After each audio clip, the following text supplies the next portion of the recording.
नमस्कार। आज मंत्रिपरिषद में 14 एजेंडों पर स्वीकृति प्राप्त है। 14 एजेंडा। सबसे बड़ी योजना जो स्वीकृत हुई है वह है पंचायत सरकार भवनों के निर्माण के लिए। राज्य में 2165 पंचायत सरकार भवन निर्माण किए जाएंगे, जिसमें बाढ़ प्रभावित क्षेत्र में 1082 और सामान्य क्षेत्र में 1083। तो आपके 2165 पंचायत सरकार भवन निर्माण किए जाएंगे। इसमें 6010 करोड़ 10,38,48,000 रुपये 6,010 करोड़ का इस पर व्यय होगा। 6010 करोड़ का व्यय होगा। तो सबसे बड़ी योजना है जो मंत्रिपरिषद ने 2165 पंचायत सरकार भवनों के निर्माण के लिए स्वीकृति दी है। उद्योग विभाग का एक raising and accelerating MSME performance RAMP योजना की स्वीकृति के संबंध में था। इसमें जो एमएसएमई जो उद्योगपति हैं उनको hand holding, training, capacity building, Bharat सरकार की सेंट्रली स्पॉन्सर्ड स्कीम है, रैम्प करके है। और इसके अंतर्गत 140.74 करोड़ की स्वीकृति प्राप्त हुई है। ये सेंट्रल सेक्टर योजना है, रैम्प योजना। सेंट्रल सेक्टर योजना का मतलब है कि 100% ये सेंट्रल सेक्टर योजना है। तो 140.74 करोड़ की योजना है जो बेसिकली आपके एमएसएमई सेक्टर में जो उद्योगपति हैं, जिसमें उद्यमों के सुधार एवं क्षमतावर्धन है, केंद्र राज्य सहयोग में तेजी लाना, प्रौद्योगिक उन्नयन योजना में प्रभावशीलता को बढ़ाना, सूक्ष्म लघु एवं मध्य उद्यमी योजनाओं को वित्त पोषण से मजबूत करना, माइक्रो एवं स्मॉल एंटरप्राइजेस के लिए क्रेडिट गारंटी ट्रस्ट को और प्रभावशाली बनाना और विलंबित भुगतान के मामले को कम करना। तो ये जो एमएसएमई में जो समस्याएं हैं उसका समाधान और कैपेसिटी बिल्डिंग के लिए यह योजना स्वीकृत हुई। विज्ञान एवं प्रौद्योगिकी विभाग में जो आपके इंजीनियरिंग कॉलेज हैं, राजकीय इंजीनियरिंग कॉलेज हैं, उनके छात्र छात्राओं को इंटर्नशिप नीति एक स्वीकृत हुई है।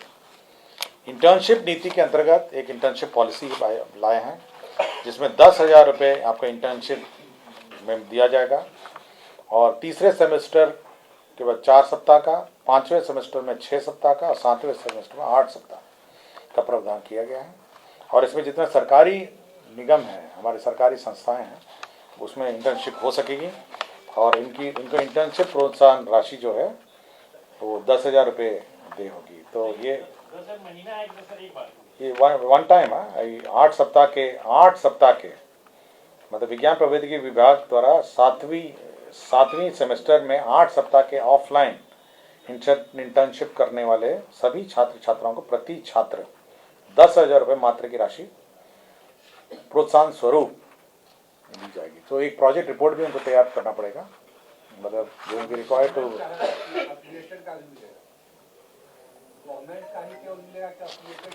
सभी का है लेकिन मतलब आपको एक आपके जितने निगम है ये सब हैं, तो आपको एक प्रोजेक्ट रिपोर्ट तैयार करना पड़ेगा और 10,000 रुपीज जो है इंटर्नशिप आपको एक वन टाइम आपको दिया जाएगा। विज्ञान प्रौद्योगिकी एवं तकनीकी शिक्षा विभाग अंतर्गत कार्यालय प्रचारी की नियुक्ति चल रहा था और उसके बाद वो एडवर्टाइजमेंट रद्द हुआ और फिर से उसका जो संशोधित नियमावली उसके अंतर्गत परीक्षा लिया जा रहा था। तो पूर्व में जो परीक्षा शुल्क लिया जा रहा था उसके आलोक में नए परीक्षा में परीक्षा शुल्क नहीं लिया जाएगा। परीक्षा शुल्क जो है, आवेदन पत्र जो है और राइटिंग एग्जाम लिखने के लिए जो परीक्षा शुल्क जो लिया जा रहा था, ये छात्र नहीं है, ये परीक्षा शुल्क आपका प्रति कैंडिडेट होगा ना। ये आपका 14 करोड़ था, 14 करोड़ था ये परीक्षा शुल्क था। 3,46,777 लोगों ने परीक्षा शुल्क भरा था और फिर से री एग्जामिनेशन हुआ तो परीक्षा शुल्क माफ करना, हाँ उन लोगों ने, कैंडिडेट्स ने दिया था 14,92,65,000। तो नए के लिए भी इतना ही लगा। पशु एवं मत्स्य संसाधन विभाग के 3 प्रस्ताव थे।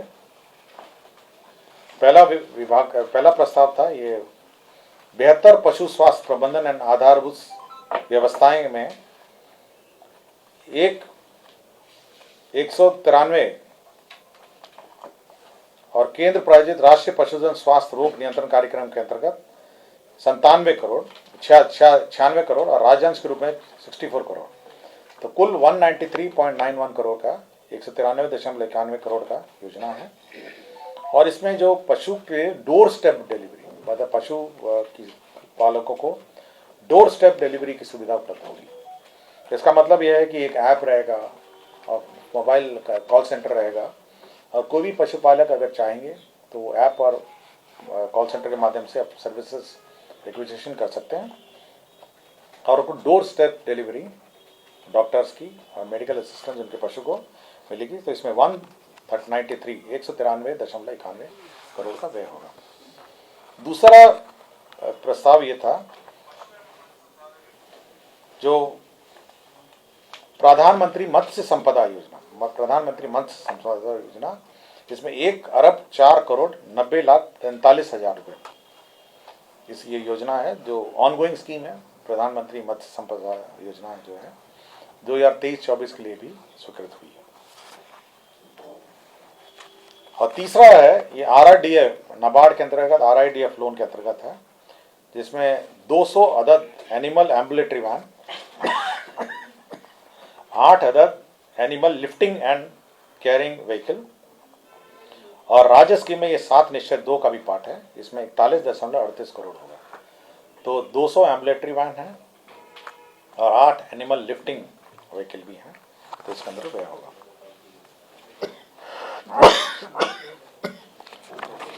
तीन योजनाएं हैं प्रधानमंत्री ग्राम सड़क योजना। ये योजना फेज 3 की है।